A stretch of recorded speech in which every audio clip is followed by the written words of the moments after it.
Ladies and gentlemen, welcome to the No Contest Wrestling Podcast. Good to see you, as it is always. I am the heel that you love to hate, O'Shea Jackson Jr. Hey, yo. It's me. It's that TWOJIGG2 TJ Jefferson. What up? Now, we all know it's Turkey Week. Yeah, we appreciate you guys for spending your time with us as you do every Wednesday, which we greatly appreciate. No doubt. And we got you a little Thanksgiving gift. Right. Today we got somebody big, don't we? Big. You know, because here at No Contest, we just don't give them the okayest wrestlers. No, that we ain't don't us. Just say, oh, we're bringing you the they aight type guest, or they pretty coolest. No. We give you the biggest, the roughest, the toughest, the strongest, the best, the EST of wrestling. Yes, Bianca Belair will be joining us today on the No Contest Wrestling Podcast. You might say she put the EST in guest. Right. Well, I think you can say it. Yeah, so we got a great interview coming up for you guys. And like you like to say, who do we think we are? Yeah, who do we think we are? Like, look at us. Look at us go. Come on. But before we get into that, we have a major PLE coming up this Saturday in Survivor Series. We also have some news about a new mid-card title for the ladies, TJ? How about that? Yeah. WarGames! in my best William Regal voice, though. And you know, since we have Bianca, let's talk about this. This women's WarGames match that we started talking about last week. But something happened, and one of the team members is now out. Yes. So I am upset. My poor mother, she can't even watch because Jade Cargill has been taken out of action. Just brutally attacked, but laid out on the front of the car in a very peaceful manner. Well, I can see what happened. You know, she was standing on the side of on the dock. Break it down. Somebody attacked her, pushed her backwards. Yeah. She landed. On struck the car. A pose. You know, she struck a pose like she was Madonna Vogan.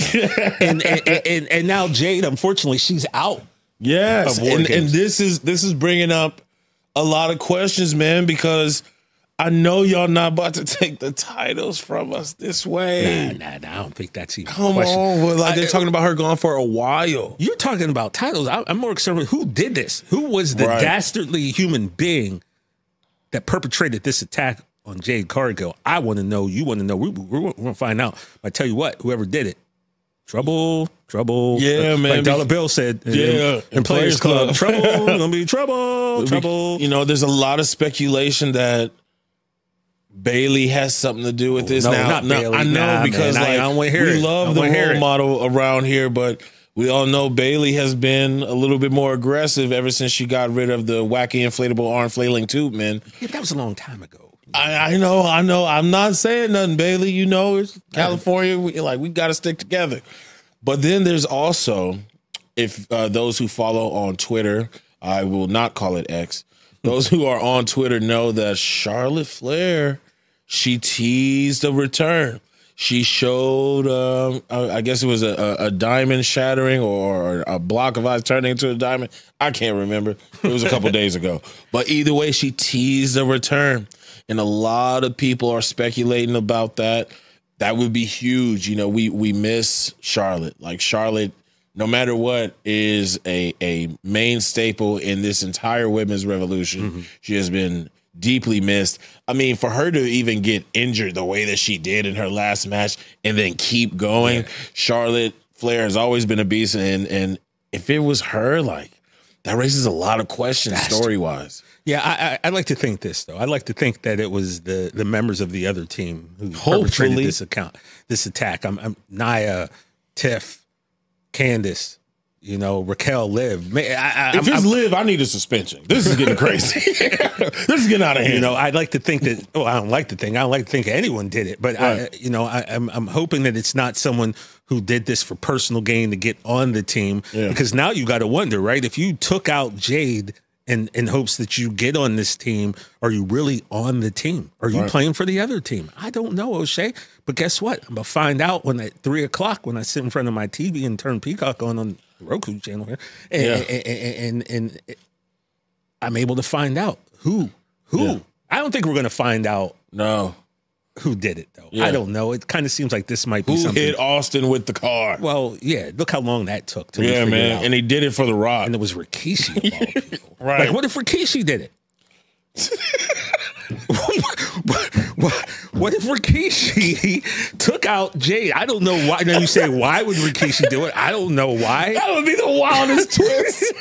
Just like, yo, Jade, Jimmy, get your dad. Like, Rikishi was backstage and he backed it up into Jade and she fell on the car. I don't know. I'm sorry, young lady. I didn't see you there. Look, it's wrestling. You can't rule anything out. Like everyone's a suspect to me until I figure out who did this.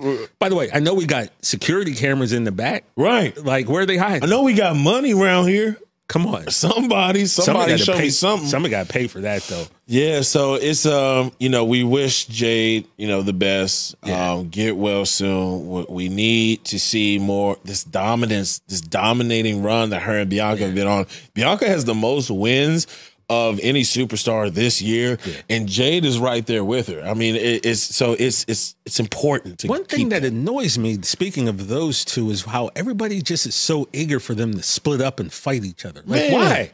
Why we got to put them against each other? Because black people can't have nothing, TJ. If it's one thing that I've learned, I don't necessarily want them to break up right away. Like, why? No, I don't need that right now. There's enough talent to go around that we can keep those two together and not have them fight each other. Because, by the way, when they do meet, it's going to be money. You're going to be printing those little green pieces of paper.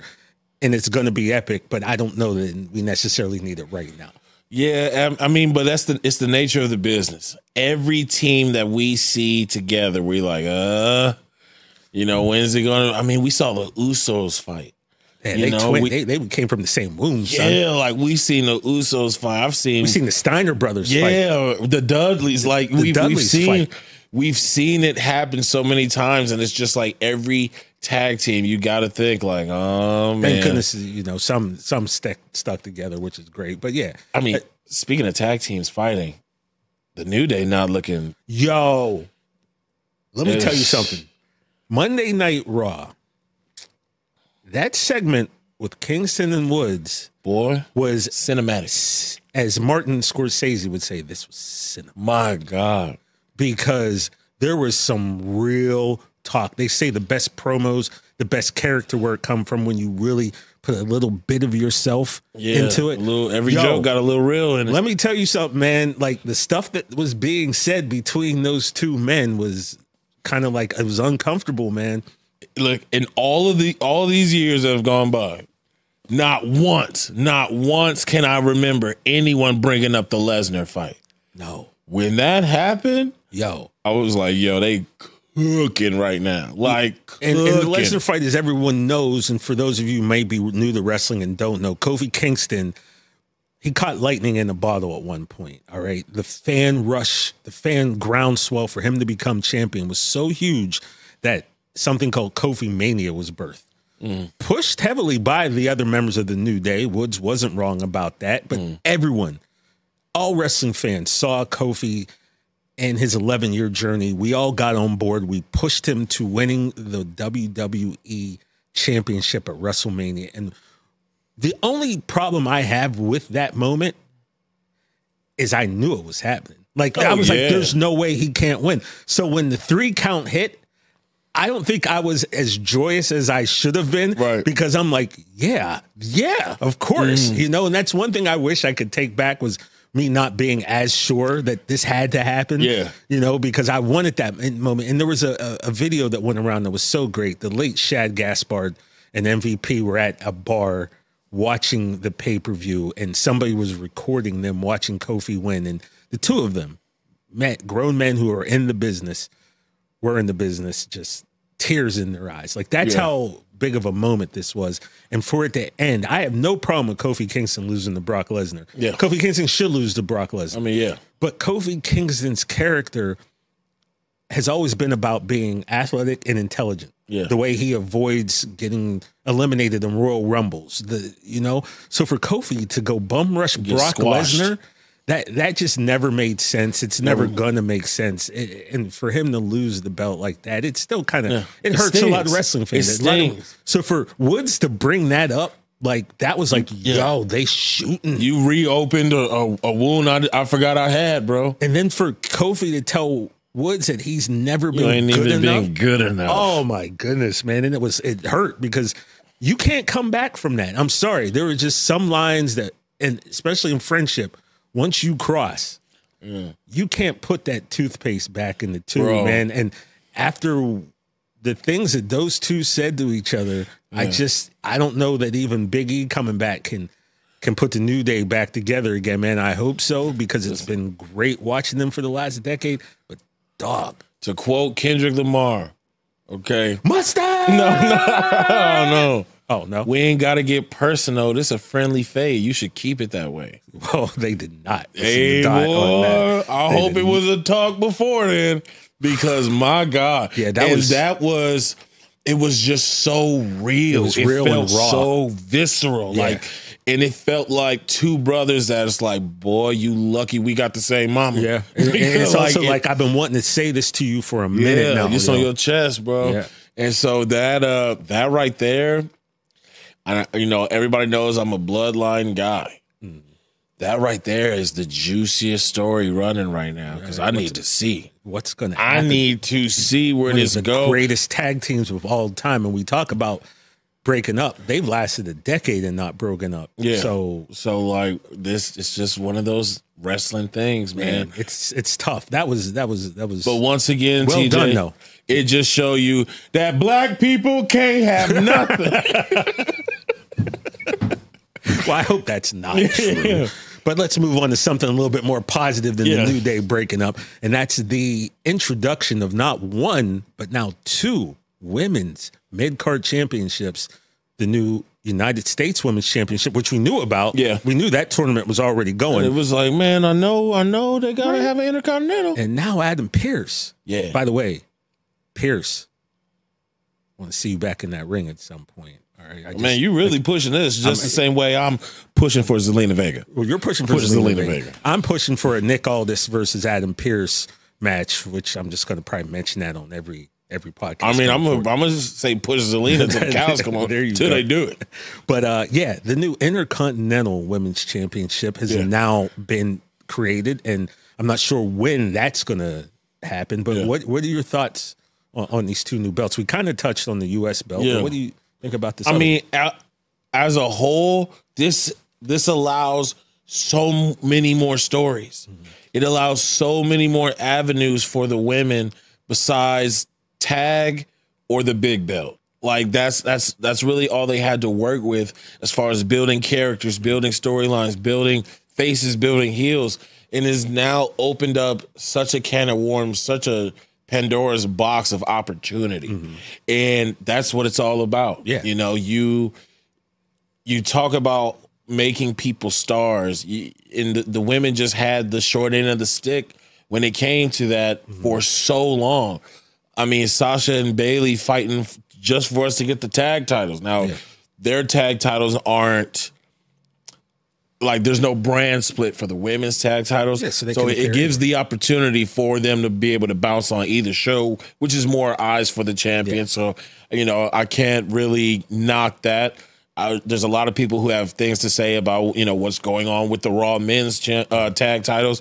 But the mid-card titles for the ladies is something long overdue. As an avid player of WWE 2K, I've had them for years. Oh, okay. And it works out. I'm letting you guys know right now, it works out completely. I'm happy for them. Yeah. I'm happy for them. And also WWE shops sell that merch, baby. Oh, that's coming. My only worry is sometimes we feel like the women can get lost in the shuffle when it comes to matches and storylines. And now we're going to introduce two new women's championships. But I started thinking about it. I'm like, okay, now SmackDown and Raw, we'll go back to being 3 hours. So now they each have an extra hour to tell some stories. And it makes sense when you look at NXT and just look at the main roster. There is some tremendous talent in the women's division that don't really get utilized. Now they got a chance to shine. There's so many women who these two belts are going to help their career. But then you look at NXT and you see the crop of women that are about to come up from NXT because they're on their way, man, and they're coming. So now you look at that and you go, all right, it makes even more sense because we got this crop coming. We still have a bunch of women here that we need stuff to do with. So I think this is going to be all right, man. And I think, especially with each show being 3 hours, hopefully that they'll get the time to tell those stories, because the Intercontinental title is a big deal. The U.S. title for men is a big deal, and we need those on equal footing for the women. Now, my only question is now, who do you make the inaugural champions of these that's belts? big. That's big, because in my mind, you always, and look, maybe it's because I'm an old school wrestling fan, but I feel like you need to have an established name to hold these belts first to kind of set off the lineage. You know, that's why Buddy Rogers was the first WWF champion. That's why Pat Patterson was the first IC champion. You know, that you want to have a name attached to these belts. That's why the Lakers were the first in-season tournament champion. Yeah, nobody really cared about that. It's the mid-card NBA title. Yeah, fine. But, you know, I think I threw Naomi out as the person I'd like to see win. Yeah. Multiple-time champion. The women's championship. Let's talk about this IC title, man, because I've got a name that I think is deserving, and I want to know what you think. Okay.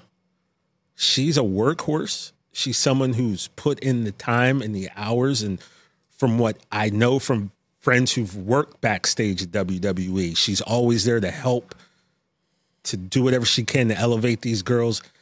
I think it would be kind of cool to see Natty. I knew you was going to mention the boat. I think it would be cool to see Natty get that chance, whether she holds it for a day or 100 days.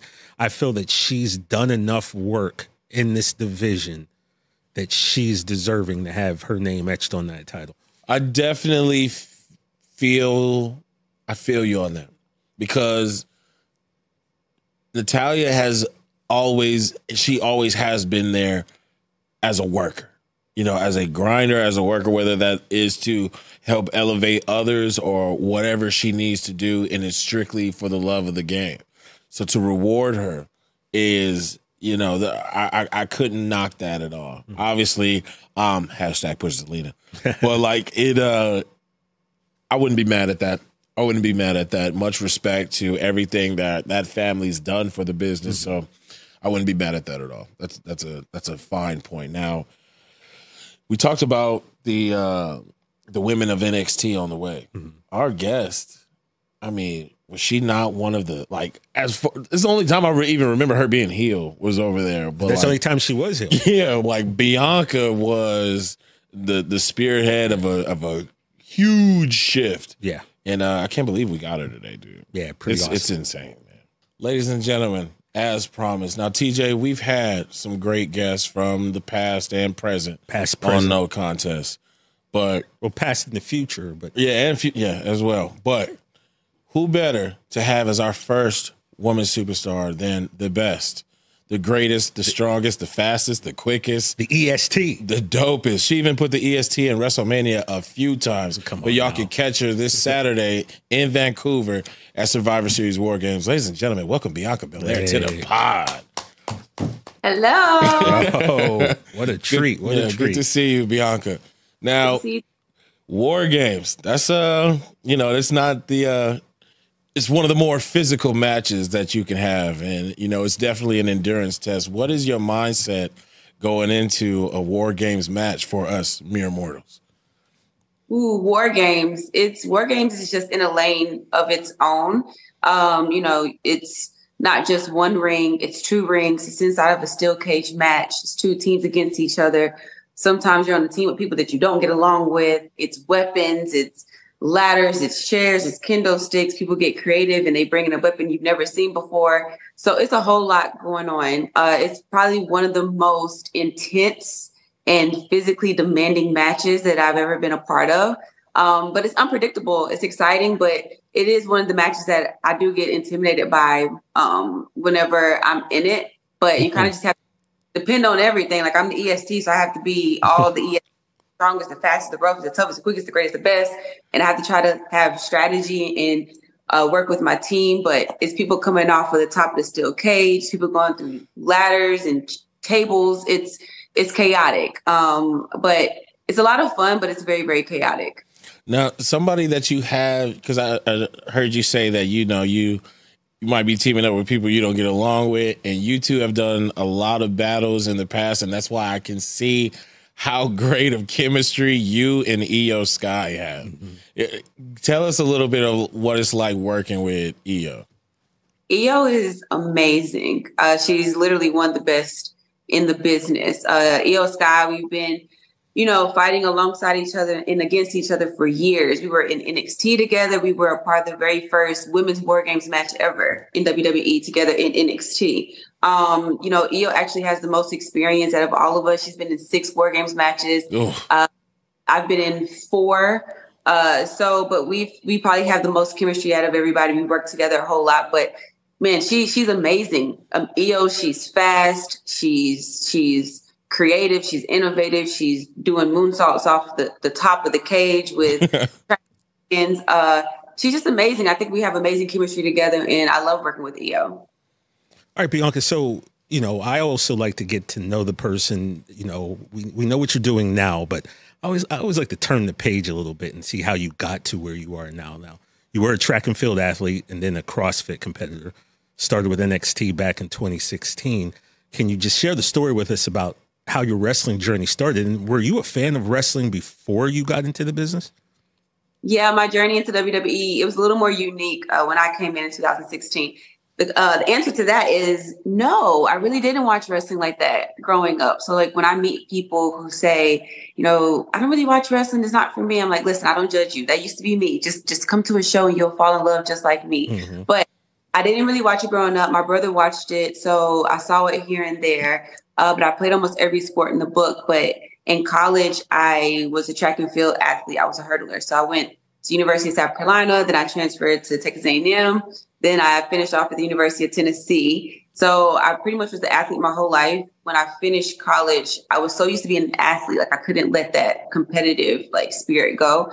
So I found CrossFit and weightlifting.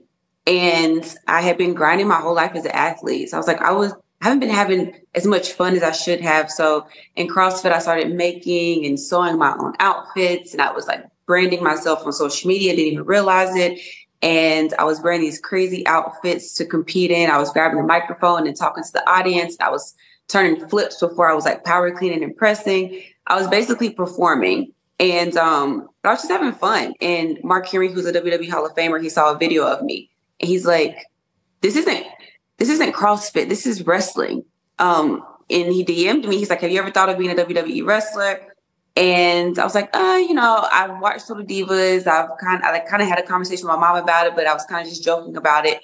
But he was like, I can get you a tryout. Can't get them to hire you, but if you just come be yourself, you're good. So it took 2 tryouts. I did 2 tryouts.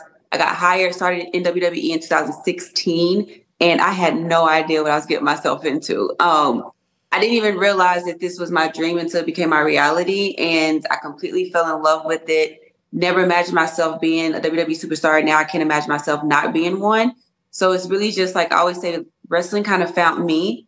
And it's like my soulmate. It's what's for you will be for you. So I started in 2016. I had no idea what I was doing, but I fell in love with it. And I feel like I was able to pull from my gymnastics background and my track and field background. And I was able to pull from that and use my athleticism to learn the physical part. But there's so much more to wrestling than just the physical part. So I've learned the other parts of that along the years.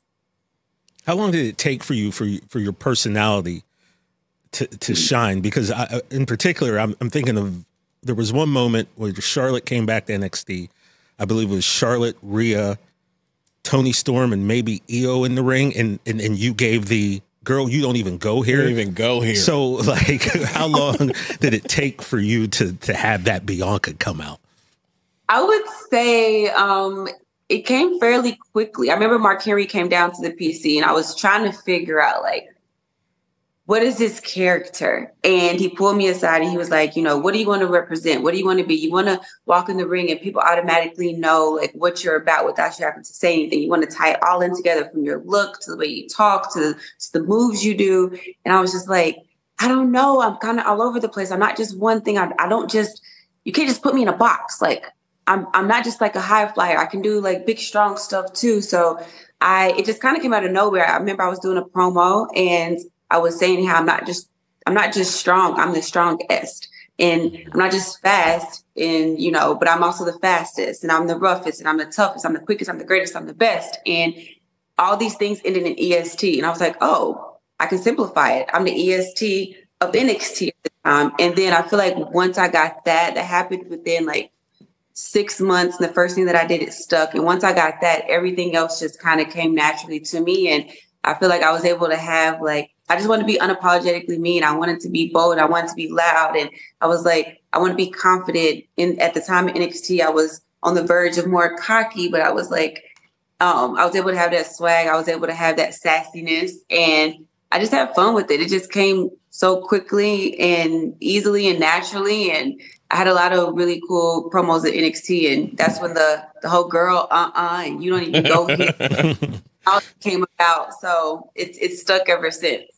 Now, my little girl Jordan loves you to death. You know, you hooked her up with a birthday video back in the day, but also my mom loves you. All right, whenever I talk to her about wrestling and you involved, I get told, "What happened? Don't tell me. Okay, just let me know." Like those are, she don't want to see nothing happen to Bianca. What does it feel like for someone who didn't watch the business and to be put into this position? How good does it feel to have the approval rating that you do? Right. You know, you are a hero to so many, and for you to be discovered the way that you are, it just seems like this is the right place, right time for you. And O'Shea, just if I could piggyback on that, Bianca, when you look out and you see the amount of girls, and I'm talking girls of all colors, of all ethnicities, and they all got that braid going, and they're all doing the skip, and they're spinning. Yeah, to piggyback on what he said, like, how does that feel for you to see that? It feels amazing. It feels like, you know, that feeling you get when you feel like you're walking in your purpose. That's what it feels like. I truly feel like I'm walking in my purpose. I feel like it's that validation of like what you're doing is working. It has an impact. It has a positive influence on people. And it's even more special when I know it's like multi-generational, right? You see little girls, you see grown women, you see boys, you see grown men. You know, my favorite thing is doing meet and greets and seeing the little ESTs that come in. And that's actually what inspired my WrestleMania entrance. You know, I saw these little girls and I'm like, these are my little ESTs. And, you know, I always say I want them to see themselves in me when I'm out there. And I'm like, no, I want them to see themselves on that stage. So that's why I got the Divas of Compton. It was a girl dance group from ages 7 to 11. I had them on the stage with me at WrestleMania. And listen, those girls had the most confidence I've ever seen. I was like, I wish I had that confidence when I was their age. I can't imagine like how they're going to change the world, but that's what it's all about. Like some people go out there, you know, they love to get the boos, they love to get the cheers, and it's an ego thing. But to me, it's just like, you know, I'm creating this legacy, and my role models did amazing things for me, and I can be a role model for somebody. It sounds so cliche, but it's like, it's so true. And it's a really special feeling. Like I'm doing something I never imagined I would be doing, and now I'm doing it. And I'm having this crazy impact. And so it's like I'm walking in my purpose. That's a whole other feeling besides like accomplishing wins and championships and main event of WrestleMania. When like you're walking in your purpose, it's an amazing feeling. Now, we've mentioned a man a few times so far in this interview, the man Mark Henry. Now, I believe, TJ, do you have a clip? Yeah, you know, Mark joined us a few weeks ago, Bianca, and well, I just want to show this to you, what Mark had to say. Each one of them girls and the guys will tell you they get 2 speeches. The first speech is, don't disappoint me. And secondly, you don't sleep with another wrestler. I remember the day that Bianca Belair called me and she said, I really like this guy down here. Oh. And I want you to meet him, but I told him what you said, and he really respects you. And he won't go out with me. She gave him my number, and I got a call from Montez. And Montez said, hey, Mr. Henry, I never met you before, but like I'm a friend of Bianca's, and my first thing, let me stop you, man. Oh my! I said, man, I know she hot, man. I said, but like we don't do that in our business. I said, not us. I said, the rules are different. I was like, you can derail her career or she can derail yours. He said, man, I've been married before.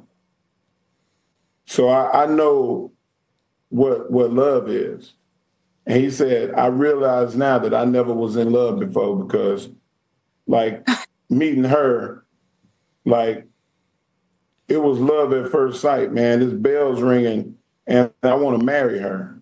And I said, so have you talked to her dad? He said, no, I want to talk to you first. Wow.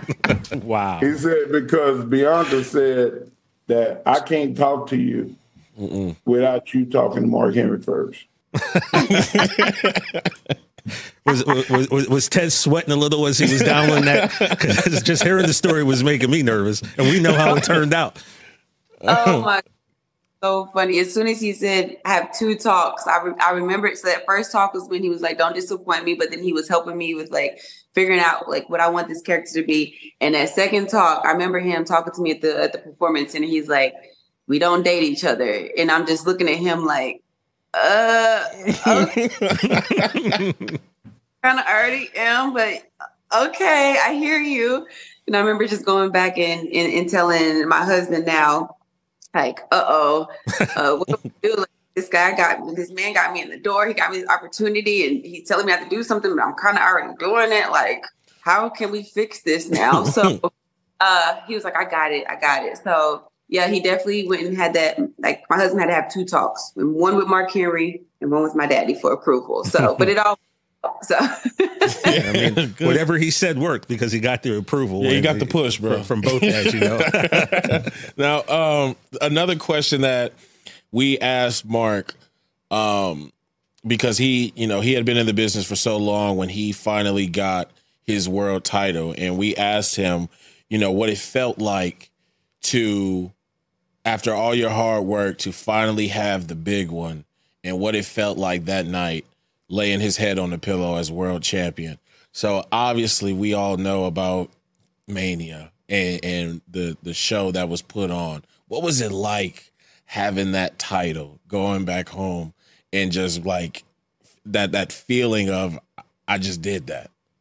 Man, that was a wild night. For one, you have to understand how new I was. It's my very first year on the main roster. So you have this person who is super new, and I'm just happy that I'm on the main roster, and I'm just happy at the time to be in the Royal Rumble, which is, which I won the Royal Rumble, and that's what got me to WrestleMania. And I remember winning the Royal Rumble and just being happy that I won. And then I looked to the left and I saw the WrestleMania sign, and I was like, oh yeah, I'm going to WrestleMania. I get to choose a champion. I get to have a title match at WrestleMania. And then, us, all of the fans rallying behind us and creating this hashtag for us to be the main event and us not even, knowing. So it just kept getting better and better and better. And we found out, I think the night before, along with everyone else, that we were main eventing WrestleMania. Wow. I remember we both broke down.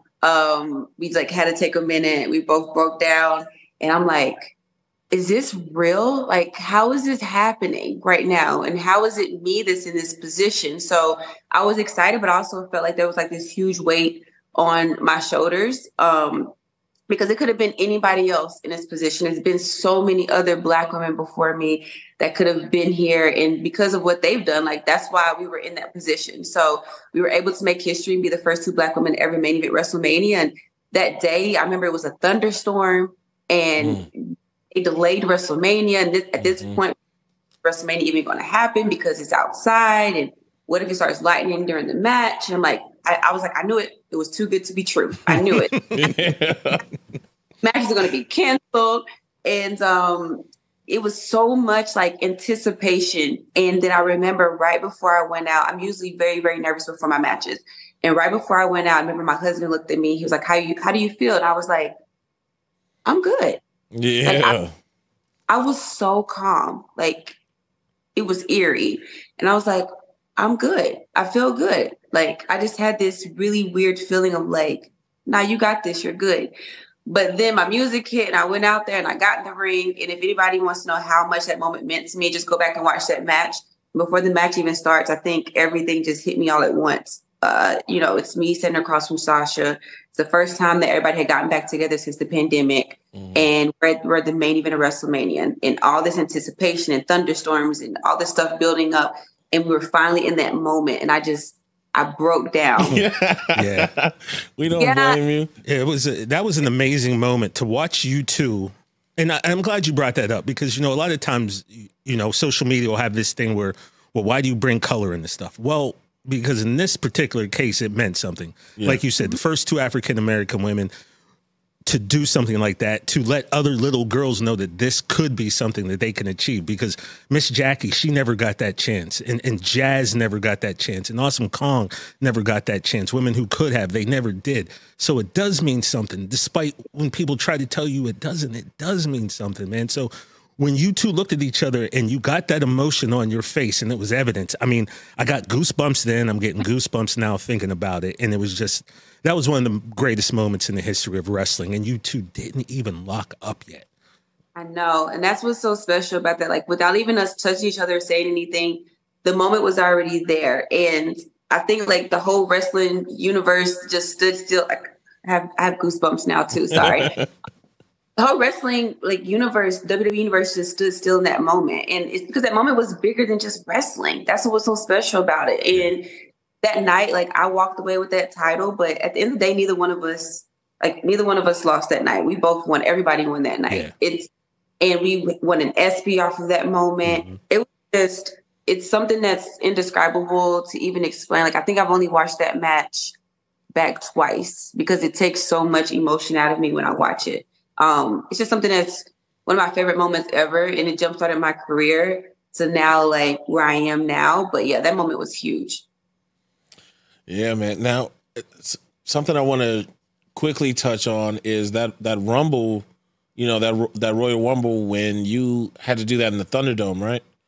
Mm-hmm. Yep. Yeah. What was that like? Yeah. I mean, you're our first guest who was in the Thunderdome. So what is that experience? I know it had to be a little off, but everyone involved during that time as a fan of WWE, you guys put on mini movies. We can actually hear what you guys are saying, and so a new level was added to so much of the viewing. What was it like on your side of things in the Thunderdome?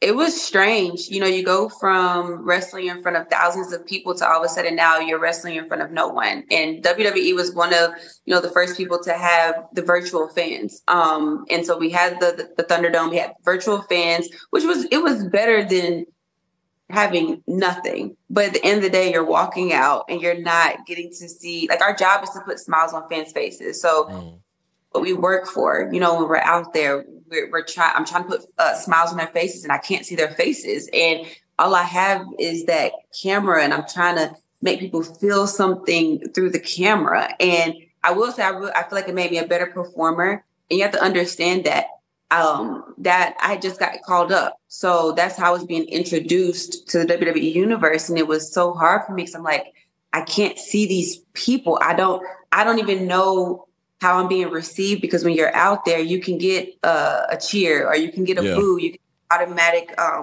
validation, but you don't know until you go back to your phone and you're like, okay, what does everybody think? So it made me, I think it made us all better performers. And I think that if you go back into that Thunderdome era, you watch some of the matches, I think some of the best matches were put on during that time, because we had to put on one crazy performance. But it was strange, but I feel like during that time, everybody backstage, even we got so much closer because we were all in it together. The world was going through this crazy time, and it was our release. It was our fans' outlet. They could turn on everything else kind of shut down, but you could turn on the TV and you would see WWE, and it was during a tough time in the world where we were an outlet for people. But strange. You know, I won the Royal Rumble and there were no fans. But what I will say is I was so caught up in that moment that I didn't even realize that there weren't any fans when I won that Royal Rumble. That's how like amazing that moment was. Right. And Bianca, in addition to being, you know, the EST, one of the best in the business right now, you know, I think what comes with that in wrestling is a whole presentation thing, right? And I'm talking the look of a wrestler, you know, how they move, how they act, how they walk, how they talk. Now, you are known for your ring gear that you make yourself and for the braid. Like my mom used to be a seamstress when I was a kid. So we had a sewing machine in the house and I'd always see patterns and, you know, the materials. And my mom would bring this huge spool of like material home. And then next thing you know, I had a bathrobe like 4 hours later. So I just wanted to know the inspiration for your outfits in your sewing. Where did that come from? And where did the idea of the braid come from? Ooh, so for sewing, I've always kind of made my own clothes, even as a kid. My mama had that like that blue cookie tin like container. Yeah, with all the needles and the thread in it. Yeah. Yes. Yeah. So, like everybody has something different in it. It has everything but cookies in it. Well, right. Ours had the sewing needle and the thread, but I used to just like sew up the holes in socks, and I used to sew pillowcases together. I was always like creating things, and then in high school, I used to create our track team's t-shirts, and I was like always the designer. I always loved fashion, so when I got into CrossFit, it's kind of when it started. I wore like tutus and I wore these big bows and I wore capes and like entrance pieces for CrossFit. And I just was having fun with it. And I was like, I'm going to bring personality to it. And then when I got into WWE, I try to get a gear maker, but it's hard for me to tell somebody what's in my mind and have them bring it to life. And sometimes I don't even know what I'm doing. So I was like, okay, I'm just going to do it myself. I'm a hands-on person, and I'm a control freak as it is. So, I started making my own gear. My husband bought me my first sewing machine when I was in NXT, and I have some gears from the beginning where I look back and I'm like, why y'all should have told me that was not cute. But with a lot of practice, like I've never taken a sewing class before. I've learned everything through trial and error and through YouTube. And for the inspiration, I try to look at the theme of what the PLE is and try to go off of that. Or I just try to bring something new to the table. Like I want to be known as somebody who is like a trendsetter and is innovative. And I'm always trying to bring something new to the table. So the gear is a whole part of the presentation. And so I'm literally working on my gear now for Survivor Series. But I'm working on gear to the last minute. I'm in airports doing my gear. I'm taking a sewing machine or Instacart and a sewing machine at the hotels and doing my gear. It's a lot. It saves me a lot of money, but not a lot of time. But it's special because when I get to like watch the video games or the action figures, that's gear that I made. And that's awesome. That's dope. Yeah. For the PLEs, I only wear my gear once because I want to look at that gear and it takes me back to that specific moment. So, that's kind of where I get my inspiration for my gear. And as far as the braid, so the person behind the braid is actually my husband. Really? Okay. Yeah. So, kudos to him. Okay, Tez, now how'd this come up? Right.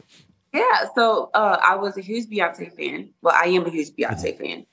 She wore a braid at the concert and I was like, I'm just going to wear it just for a style. And I wore it one time at practice and my coach was like, well, if you're going to wear it, you're going to have to figure out how to use it because the girls are just going to pull on it. And I was talking to my husband. I'm like, well, I don't know if I want to wear the braid. I kind of want to wear my hair down because I see what all the other girls are doing. They have their hair down and it's pretty. And my husband was like, nope. He was like, the best way to be successful in this business is to stand out. And he was like, look at what everybody else is doing and do the complete opposite. And he said, nobody else wears that braid. So wear it, you're going to stand out. He said, somebody might come to a show for the first time and they might not remember your name the first time, but they'll remember the girl with the braid. Right. That's smart.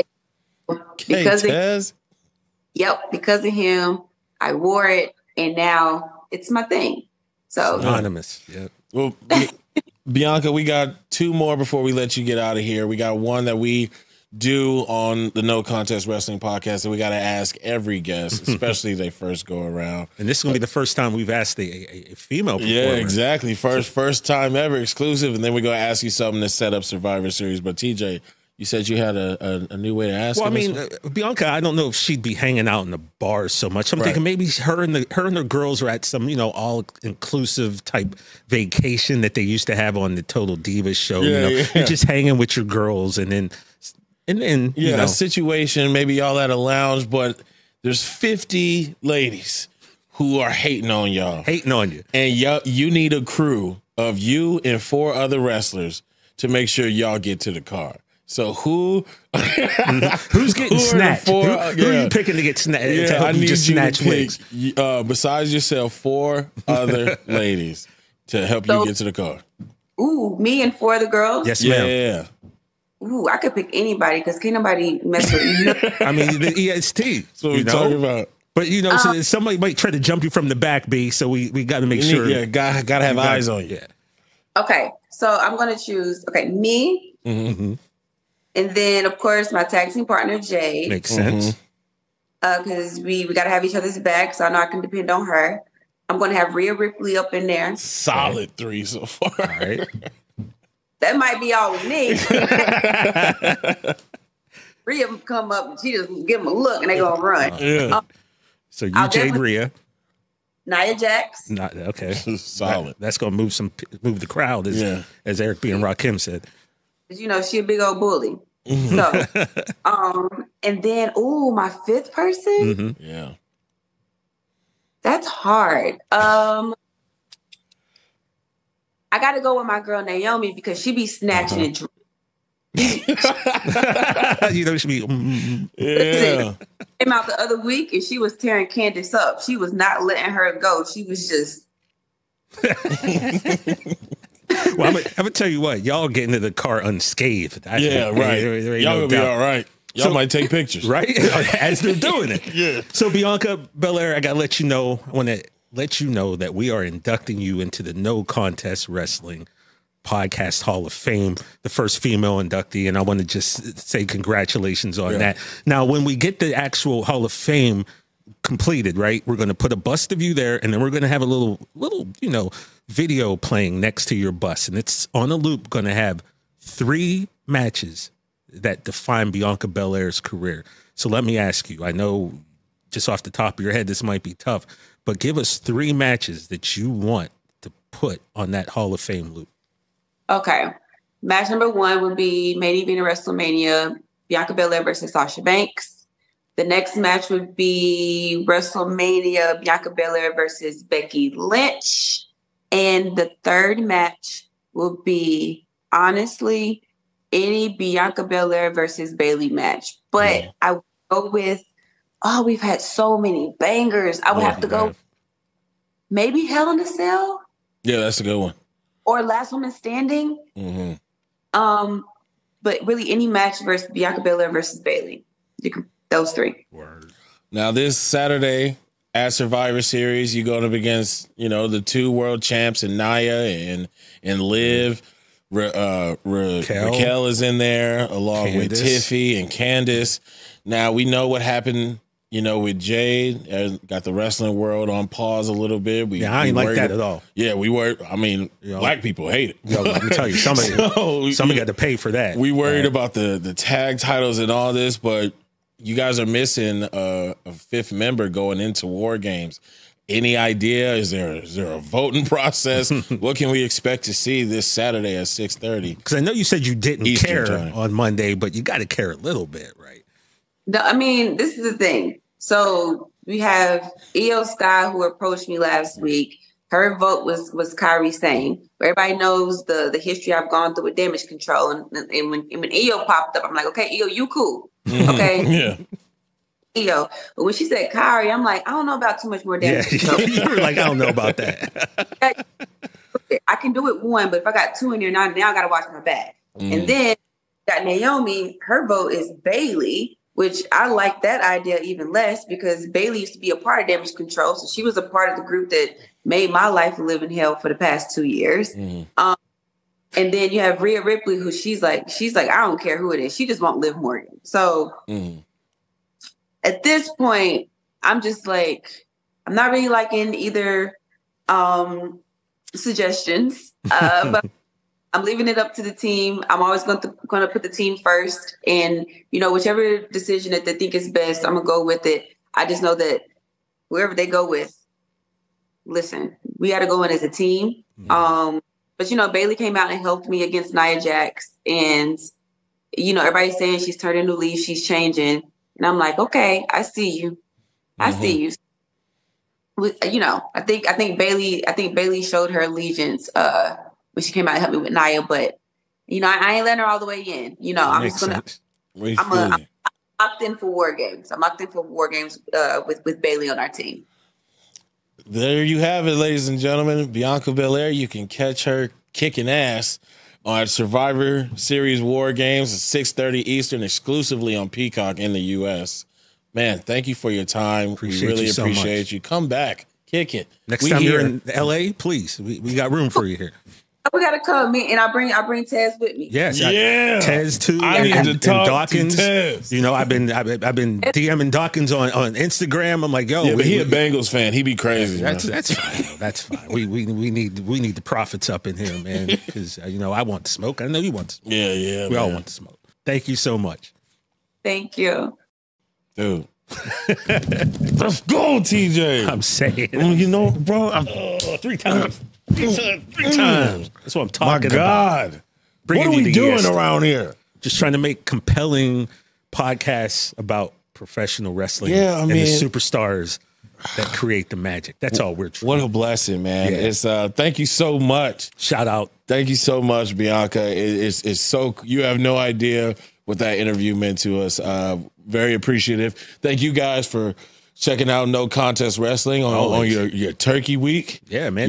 We will see you guys next Wednesday. We're working on our guests. We're trying to get the confirmation, but things get a little tricky. Oh yeah, man. So and remember, follow us on all the socials on X. There's No Contest. On Instagram, No Contest Wrestling Podcast, and you can find us on YouTube on the Rich Eisen Show page. Yeah, man. So make sure you check us out next Wednesday. This is the No Contest Wrestling Podcast.